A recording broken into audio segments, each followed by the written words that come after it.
Good morning students. साडा नवा topic हैगा principle of homogeneity. According to this principle of homogeneity the dimensions of all the terms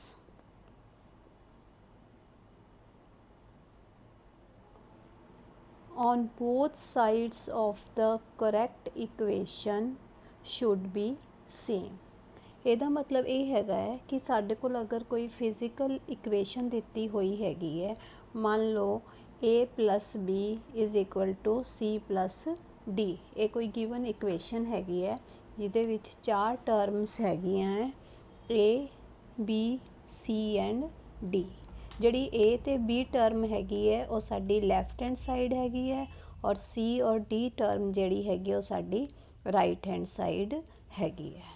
ਤੇ according to this principle of homogeneity the dimensions of A should be equal to the dimensions of B and dimensions of C should be equal to the dimensions of D।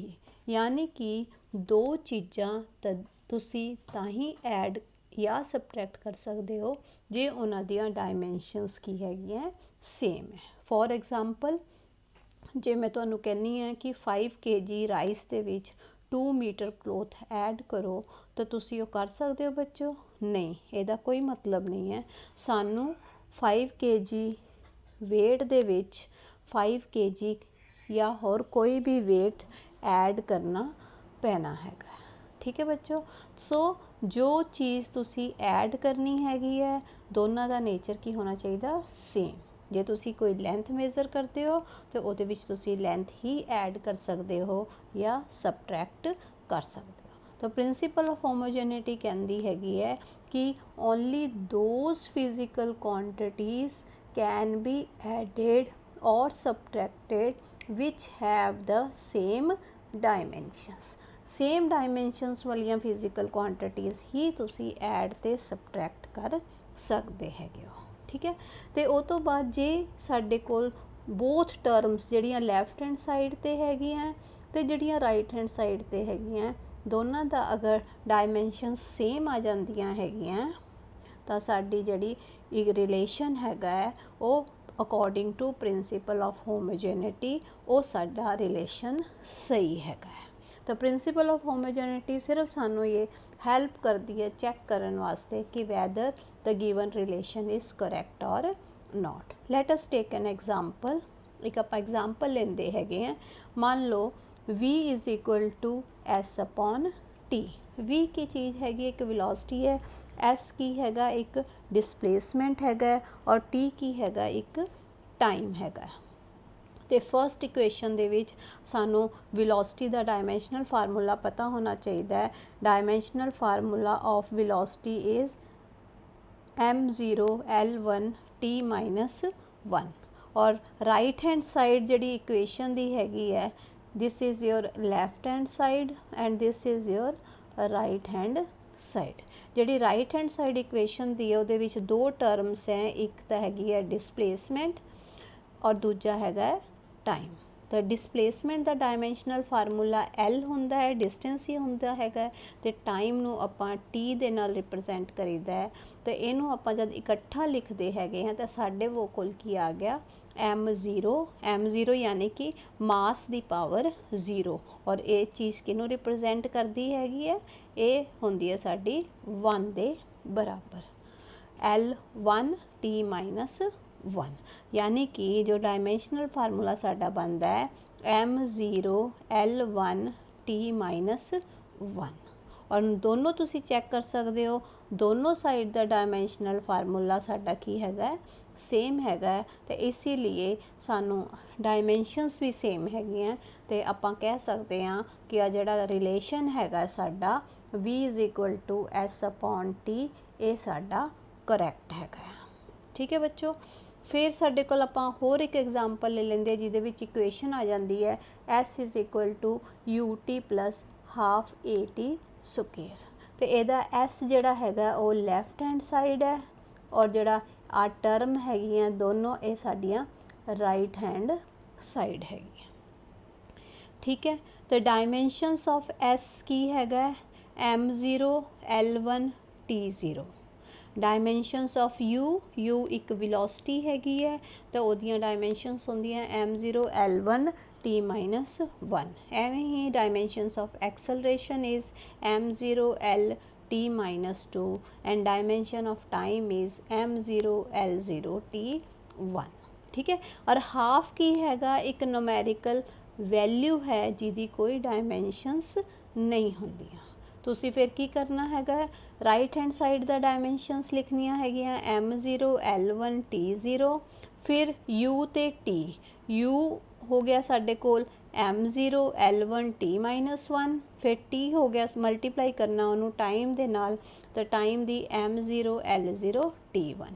m0 l0 मीनस ये साडे कोल values नहीं हैगियां पर सानू dimensional formula लिखण वास्ते तीनों fundamental units use करने होंदे हैं। फिर नैक्सट टर्म तुहाडी हाफ साडा डायमेंशन कॉन्सटेंट है, उसकी कोई वैल्यू नहीं हैगी है। फिर साडे कोल एक्सेलरेशन आ जाती है m0 l1 t-2 into m0 l t1 square. ठीक है बच्चों, जब असी इन्हों आपस च मल्टीप्लाई करते हैं सानू पता है अगर बेसिस साडे सेम होन तो एक्सपोनेंट्स ओदी जिहड़ी पावर है साडी ऐड हो जाती है।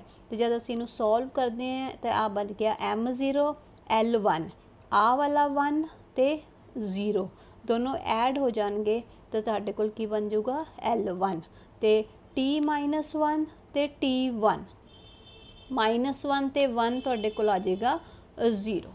ठीक है। तो इसी तरह ये टर्म भी साडे कोल बन जाती है m0 l1 t0।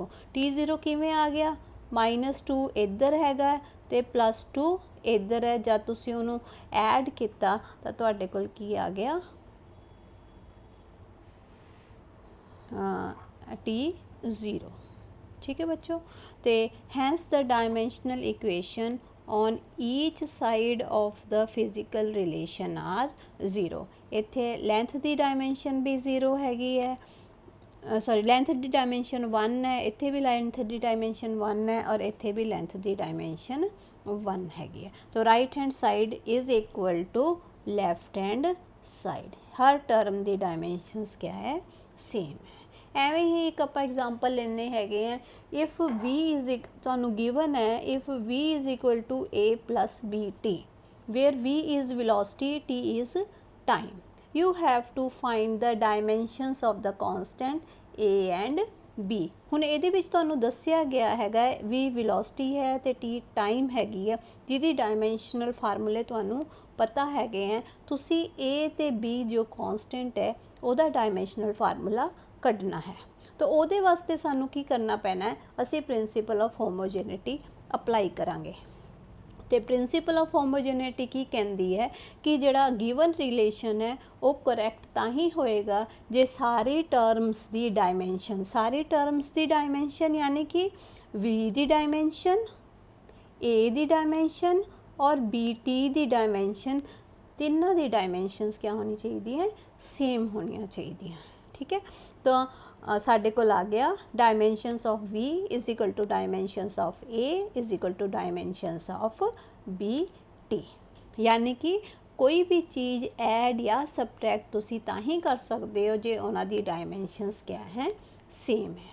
तो साडे कोल dimensions of a should be equal to dimension of v और v वेलोसिटी है, उहदा डायमेंशनल फार्मूला कितना हैगा m0 l1 t-1। तो इत्थे साडे कोल a दी डायमेंशन आ गई m0 l1 t-1। Again dimensional bt जिहड़ा उहदा भी वेलोसिटी के बराबर होना चाहिए हैगा, कल्ले b दा नहीं, दोनों टर्म यानी कि bt तुहाडी पूरी आ रही हैगी है। तो उहदे विच उहदा डायमेंशनल फार्मूला कट्ठा आपां लिखांगे वेलोसिटी दे डायमेंशनल दे बराबर। तो b will be equal to m0 l1 t-1 और ये नाल टाइम मल्टीप्लाई हो रहा सीगा, टाइम दा डायमेंशनल फार्मूला t होंदा है, आपां इनू डिवाइड करांगे तो साडे कोल आ गया b is equal to m0 l1 t-2। ठीक है बच्चों। फिर अगेन साडे कोल एक इक्वेशन हैगी है वॉन डर वाल इक्वेशन आपां कहंदे हैं, जिहदे विच p is equal to a upon v square v minus b is equal to RT, where P pressure है, V वॉल्यूम है. You have to find out the dimensions of A and B. फिर तुसी principal of homogeneity he apply करोगे और ये rule याद रखोगे भी दो कोई चीज़ां ऐड या सबट्रैक्ट, इत्थे सबट्रैक्ट हो रही हैं तो इत्थे वो ऐड हो रही हैं, वो तां ही हो सकती हैं जे उन्हां दा नेचर सेम हैगा, मीनस उन्हां दी डायमेंशनल फार्मूला या डायमेंशनस सेम है. हुण दसो बेटा जिहड़ा कॉन्सटेंट है P plus A upon V square, इहदे विच P प्रैशर है तो यानी कि प्रैशर दे विच आपां प्रैशर ही ऐड कर सकते हैगे हैं. तो दो चीज़ां यानी कि P दा डायमेंशनल फार्मूला सानू पता हैगा और A अपॉन V स्क्वेयर दा डायमेंशनल फार्मूला भी सेम होना चाहिए जिहड़ा प्रैशर दा है. तो साढ़े को आ गया dimensions of A upon V square is equal to dimensions of P. तो डायमेंशनस ऑफ A, V की चीज़ हैगी है वॉल्यूम, और वॉल्यूम की होंदा है डायमेंशनल फार्मूला L क्यूब दा square is equal to pressure. Pressure दा डायमेंशनल फार्मूला होंदा है फोर्स पर यूनिट एरिया. ठीक है, तो ये साढ़े को बन गया M1 L-1 T-2. तो साढ़े को प्रैशर दा फार्मूला बन गया M1 L-1 T-2 into L6. So the relation becomes M1 L5 T-2. Same for V minus B. Dimensions of B should be equal to the dimensions of V. ठीक है बच्चों, तो B दी dimensions किहड़ियां होनियां चाहिदियां हैगियां जो volume दी होंदियां. तो volume दी dimensions की होंदियां है L क्यूब. ठीक है, तो साढ़े कोल B दी डायमेंशन आ गई M0 L क्यूब T0. इस तरह बच्चों आपां डायमेंशनल फार्मूला फाइंड आउट कर सकते हैं.